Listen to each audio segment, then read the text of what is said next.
E hoje a gente recebe aqui no estúdio o consultor jurídico Marcelo Martins. Então envia suas dúvidas para cá a respeito de direito trabalhista e também direito previdenciário. Para isso você usa o nosso WhatsApp, o DDD é 12, número 981352908. Aparece aí para você, 12981352908. Boa noite, doutor Marcelo. Obrigada mais uma vez pela presença. Boa noite, Gabi. Boa noite, telespectadores da Novo Tempo. Em pleno período de férias aí, poder estar aqui com o senhor respondendo dúvidas, a gente agradece de novo. É um prazer. E olha, já tem gente participando aqui, doutor Marcelo. Alguns não querem se identificar.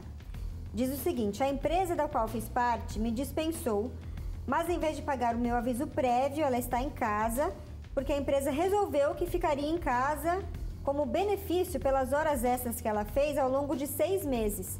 Disseram para ela aparecer só quando terminasse de cumprir essas horas extras em casa. Pode isso? Nossa, cada dia uma novidade. É óbvio que isso não pode.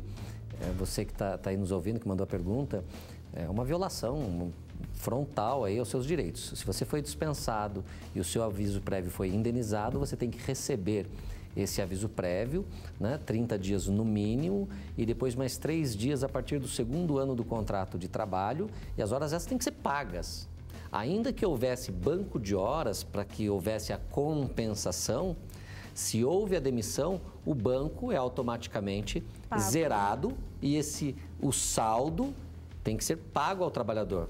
No caso dela, você com certeza tem um saldo positivo em horas a receber. Então, essas horas têm que ser pagas, sim. Isso não existe. E se você ficar tempo a mais, isso não vai poder ser computado a favor da empresa, tá bom? Ok. A Maria Helena, de Belo Horizonte, diz o seguinte, sobre a reforma da Previdência. Ela diz que é aposentada por invalidez permanente há 10 anos. Onde fica o direito adquirido quando o governo quer retirar e obrigar as perícias todos os aposentados? Ela pergunta, né? O próprio nome diz permanente. O que pode ser feito? Então vamos lá, Maria Aparecida, só para a gente entender cada coisa no seu lugar.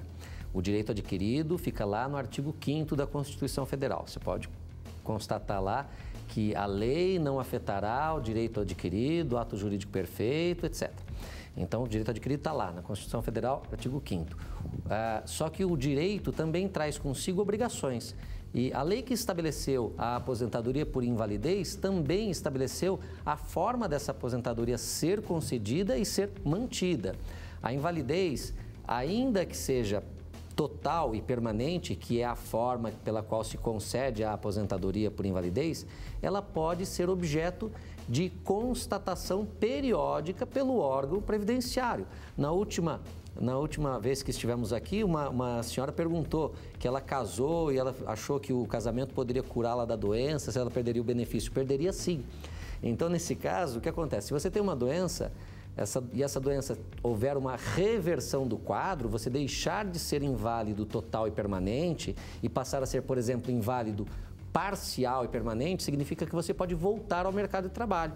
Aí a Previdência não é obrigada a continuar lhe pagando benefício. Esse aspecto, a reforma da Previdência não vai mexer, justamente para garantir o ato jurídico perfeito e o direito adquirido. Então, a aposentadoria por invalidez, o segurado tem apenas uma obrigação: provar para o órgão segurador, INSS, que ele continua nessa condição. E se houve um milagre e a pessoa foi curada, né? E se houve um avanço da medicina e aquela doença foi curada? Eu creio que ninguém gostaria de receber um benefício por ser inválido, e sim de ter a sua força para o trabalho. Esse é o correto. Ok. A Maria de Cuiabá pergunta qual é a quantidade de horas extras permitidas para um funcionário de condomínio. Existe alguma regra? A lei estabelece que a jornada pode ser ultrapassada no máximo em 2 horas diárias, né? Mas isso não é um limitador, é só uma previsão. Por quê? Porque senão geram outros direitos. A jornada, entre uma jornada e outra, por exemplo, tem que haver um descanso mínimo de 11 horas. Então, quando extrapola esse intervalo entre o fim de uma jornada e o início da outra, essas horas têm que ser pagas como extraordinárias.